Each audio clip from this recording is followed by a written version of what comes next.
तो प्रहलाद जी जो थे बचपन से ही खेल कूदने की बजाय वो प्रभु के अंदर ध्यान लगा के बैठा करते थे। हिरण्यकशिपु ने उसे स्कूल भेजा जहां पर शुक्राचार्य के पुत्र षंड और अर्मक पढ़ाते थे। प्रहलाद पाठ सुन लेते थे, परंतु उसे मन में यह अच्छा नहीं लगता था। एक दिन प्रहलाद के पिता ने उसको प्यार से गोद में बिठा लिया और पूछा कि बेटा तुम क्या पढ़ते हो, तुमने क्या सीखा, हमें बताओ।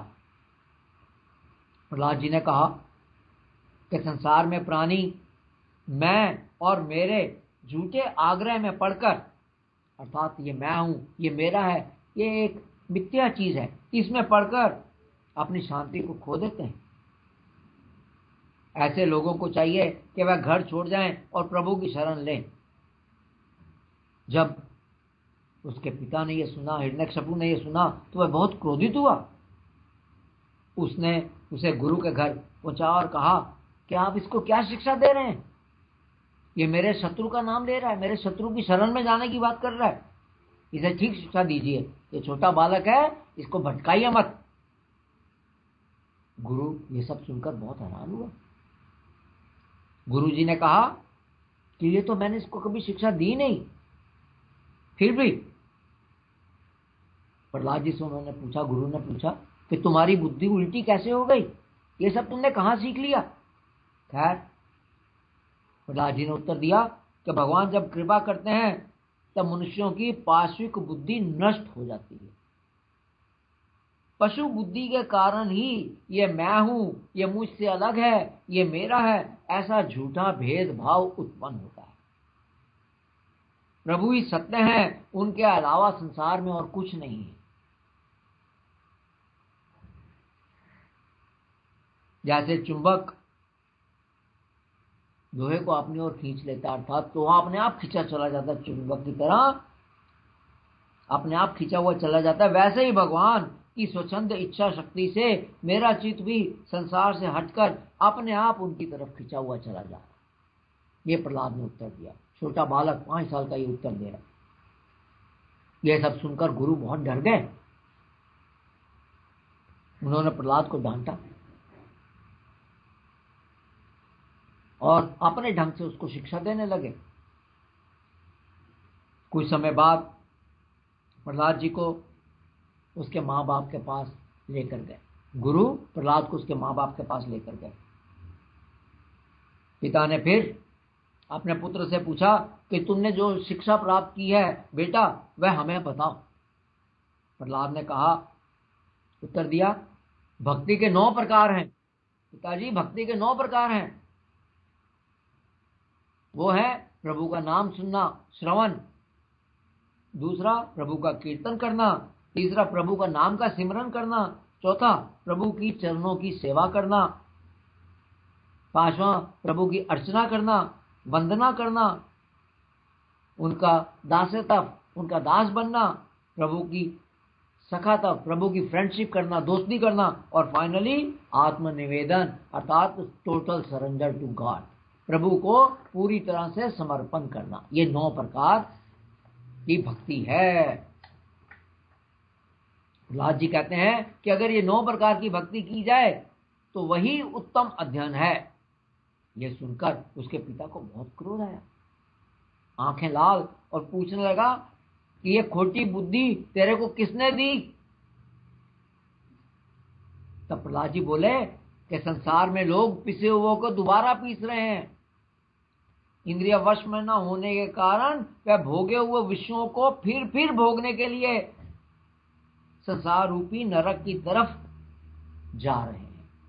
एक विषय भोग लिया, उसको फिर भोग रहे हैं, उसको फिर भोग रहे हैं, और वही गलती करके वो संसार रूपी चक्कर में पड़े हुए हैं। ये उन्हें पता नहीं कि हमारे स्वार्थ और परमार्थ दोनों ही भगवान विष्णु हैं। उन्हें प्राप्त करने के लिए कर लेने से सब पुरुषार्थों की प्राप्ति हो जाती है। जिसने प्रभु को प्राप्त कर लिया उसने सब कुछ प्राप्त कर लिया। भगवान के चरण कमल की प्राप्ति से जन्म मृत्यु सब समाप्त हो जाते हैं। अपने दुश्मन विष्णु के बारे में ऐसे विचार सुनकर उनका पिता हिरण्यकशिपु बहुत क्रोधित हो गया। वो क्रोध में आ गया। उसने अपने दैत्यों से कहा, इसे मार डालो, ये जिंदा रहने लायक नहीं है, ये मेरे दुश्मन की बढ़ाई कर रहा है, इसको जिंदा रहने का हक नहीं है, ये मेरे दुश्मन की तारीफ कर रहा है। उन्होंने उन दैत्यों ने, उसके सेवकों ने प्रहलाद पर हमला किया, मारने के कई प्रयत्न किए, परंतु वह निष्फल हो गए। बहुत मशहूर कहावत है, बहुत मशहूर एक लाइन है, जाको राखे साइया मार सके ना कोई। ये खाली प्रहलाद की बात में नहीं लगती। मीरा को उसके पति राणा ने विष का प्याला दिया, जिसको वो पीते हंसते हंसते पी गई, कुछ नहीं उसको हुआ। हाथी के नीचे उसको दबाने की कोशिश की, कुछ नहीं हुआ। परमात्मा ने जिसको रखना है उसको वो रखता है। वो सारे प्रयत्न विफल हो गए, क्योंकि प्रहलाद का मन प्रभु से जुड़ा हुआ था। हिरण्यकशिपु बहुत हैरान परेशान हुआ, सोचने लगा, ये बालक ना किसी से डरता है, ना ये मरता है, इसमें इतनी शक्ति कहां से आ गई। तब उन्होंने उसके गुरु षंड और अर्मक से कहा कि जब तक हमारे, तब उसके ये जो दो गुरु थे षंड और अर्मक, उन्होंने उसके पिता से कहा कि जब तक हमारे पिता नहीं आते तब तक आप इसे वरुण पाश में बांध कर रखिए।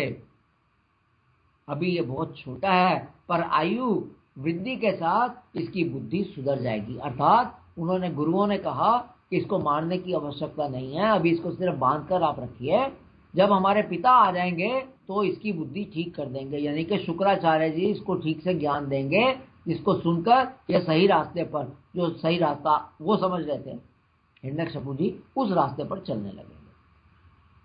ये सुनकर राजा मान गया और प्रहलाद को उनके साथ भेज दिया। अब एक दिन वहां पर जो और भी स्टूडेंट्स पढ़ते थे, बच्चे पढ़ते थे, उन सब ने प्रहलाद को खेलने के लिए बुलाया। जब वो खेलने के लिए आए तो प्रहलाद जी ने उपदेश देना शुरू कर दिया। ये बहुत इंपॉर्टेंट उपदेश है, ये सुनिए, ध्यान से सुनिए इसको। मनुष्य जीवन दुर्लभ है। तो प्रहलाद जी क्या कहते हैं, ये मनुष्य जीवन बहुत दुर्लभ है, क्योंकि इससे प्रभु की प्राप्ति हो सकती है और किसी योनि में प्राप्ति नहीं हो सकती। सिर्फ मनुष्य योनि के अंदर यह अधिकार है कि आप ज्ञान प्राप्त कर सकते हैं, लेकिन यह क्षण भंगुर भी है, इसलिए यह पता नहीं कि कब इसका अंत हो जाए। इसलिए बचपन से ही प्रभु प्राप्ति का यत्न करना चाहिए। इंद्रियों से जो सुख भोगा जाता है वो तो सब योनियों में प्रारब्ध के अनुसार मिलता रहता है। इसके लिए मेहनत करना, आयु और शक्ति को खराब करना है, गंवाना है, वेस्ट करना है। इसमें उलझकर प्रभु प्राप्ति नहीं होगी। जो संसार में लगा रहेगा, जो इंद्रियों और उसके विषयों में लगा रहेगा, वो प्रभु से दूर जाता जाएगा, क्योंकि वो संसार में लगा रहेगा। इसमें उलझकर प्रभु की प्राप्ति कभी नहीं होगी। मनुष्य की आधी उम्र तो सोने में बीत जाती है, बचपन खेल कूद में निकल जाता है। जब बुढ़ापा पकड़ता है तो तब कुछ करने की ना समझ रहती है, ना ताकत रहती है। बीच की आयु में कामनाएं, इच्छाएं, मोह, घर की आसक्ति, ये सब जीव को उलझा देती हैं और उसे अच्छे बुरे का पता ही नहीं चलता। वो इस सोच से, इस भाव में कि ये मेरा परिवार है, ये मैं हूं, ये मेरा धन है, इस भाव में इतना रम जाता है कि उसके पालन पोषण में अमूल आयु को वो गवा देता है। अपने घर को बढ़ाने में, अपने धन को बढ़ाने में, अपने शरीर को बढ़ाने में वो अमूल्य समय, अमूल्य वक्त गवा देता है, जो एक बारी निकल जाने के बाद वापस नहीं आएगा। आपने एक दिन खराब कर दिया तो खराब कर दिया, उसको आप किसी कीमत पर वापस नहीं खरीद सकते। तो इस प्रकार से सारी उसकी अमूल आयु वेस्ट हो जाती है, खत्म हो, बर्बाद हो जाती है। जीवन का असली उद्देश्य भुला दिया जाता है। और अगर इस भाव से सुख मिले तो भी ठीक है, अगर ये सब करके मनुष्य को सुख मिल जाए, इंद्रियों और वश, इंद्रियों के विषयों के पीछे प्राप्त कर करके अगर उसे सुख मिल जाए तो भी ठीक है, परंतु प्रहलाद जी कहते हैं ऐसा भी नहीं होता। ये सब प्राप्त करने में भी दुख है, प्राप्त हो जाने के बाद भी दुख है। उसे अलग अलग तरह के दुख जलाते रहते हैं, और ये सब दुख भोगने के बाद भी, ये सब दुख भोगने के बाद भी उसको वैराग नहीं आता।